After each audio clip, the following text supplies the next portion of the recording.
લોઠા લોકોના નામ પર રોજ ના મારી બી પાર્ટી થઈ જાય.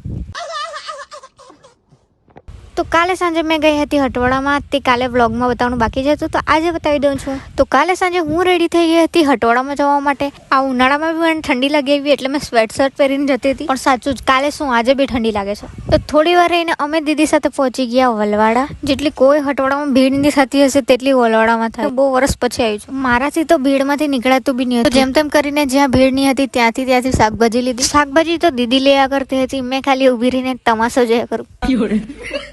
ત્યાંથી શાકભાજી લેવાઈ ગઈ એટલે અમે નીકળી ગયા ઘરે જવા માટે. ઘરે જતા જતા અંધારું બી થઈ જ ગયું હતું. તો દીદી સાથે વાત કરતા કરતા અમે આવી ગયા ઘરે. ઘરે આવીને મમ્મીએ શાક નહીં બનાવ્યું હતું, તો મેં ફટાફટ કેપ્સિકમ અને ટામેટુનું શાક મૂકી દીધું. તે બને એટલી વારમાં મેં ખાઈ લીધું ચીકુ. શાક બની ગયું એટલે મેં જમવા બેસી ગઈ રોટલી શાક. જમીને પછી મેં ખાધી એક આઈસ્ક્રીમ. પછી સુઈ ગયેલી હતી અને સવારે ઉઠીને મેં ખાઈ લીધા બનાના. તે ખાઈને હું બેસી ગઈ હતી ખીચડી બનાવવા માટે. ખીચડી બને એટલી વાર મેં લેવા ગઈ દહીં. ને આ કુરકુરી સ્કૂલથી આવી ગયેલું એટલે દુકાને તો આવે જ સાથે. પછી દુકાનથી દહીં એવું લઈ આવીને હું આવી ગઈ ઘરે.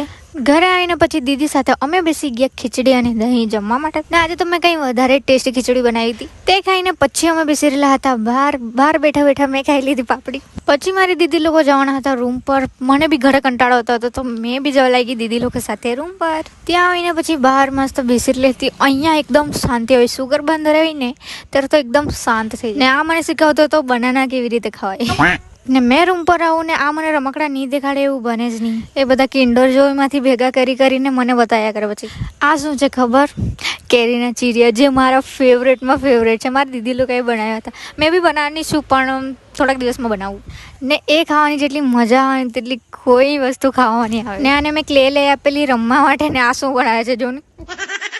પછી મેં પાડવા બેઠી હતી મહેંદી. હમણાં કશે લગ્નમાં તો જવાનું નથી પણ પાડવાની ઈચ્છા થઈ એટલે પાડી નાખી. મહેંદી પાડતા મેં વિડીયો ઉતાર્યો નહીં હતું કેમ કે કંટાળો આવતો હતો એટલે મેં કમ્પ્લીટ કરીને મહેંદી પડાઈ ગઈ એટલે મેં ચોક ઉપર રંગાવતી હતી આંગળા. હવે મહેંદી પડી ગઈ છે. જ્યાં સુધી સુકાશે નહીં ત્યાં સુધી મને ચેન નહીં પડશે. એમ તો મહેંદી બહુ જ મસ્ત દેખાતી હતી. આ ક્યુડું કેવું મારા બાજુ જોયા કરતું. પછી આજે તો ટીવીમાં આવ્યા કરતું હતું ગોપી બહુ વાળું સિરિયલ. તે અમે જોયા કરતા હતા. તેમાં ખાલી એ જ સંભળાતું હતું ધૂમતા ના.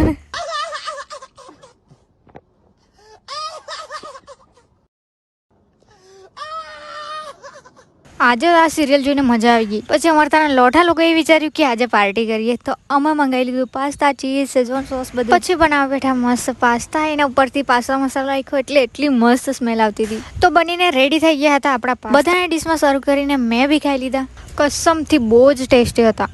આજે તો કસમથી મેં બધું ખાયા જ કર્યું છે. પછી દીદીએ તળ્યા પાપડ, તે ખાધા. પાપડ જ એટલા બધા તળ્યા હતા કે ખાવાતે બી નહીં હતા. છેલ્લે મેં થોડા ઘણા ખાધા પછી તો મેં બી હાર માની ગઈ. જો મારા મહેંદીનો કલર કેટલો મસ્ત દેખાય છે. હજુ કાલે સવારે એકદમ મસ્ત ડાર્ક થઈ જશે. આનું મેં જ્યારે બી વિડીયો ઉતારું તો ફોન પાસે ચડી ભાઈ કરે.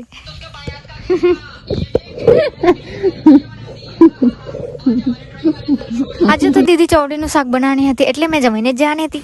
ઇવનિંગમાં મેં મસ્ત બહાર બેસી રહી હતી. એટલો ઠંડો પણ આવતો હતો અને મને ઠંડી બી લાગતી હતી. પછી દીદીએ બનાવી નાખ્યું હતું જમવાનું તો મેં મસ્ત જમી લીધું. જમીને પછી દીદી ઘરે મૂકવા આવી. તો મળીએ કાલે. બાય.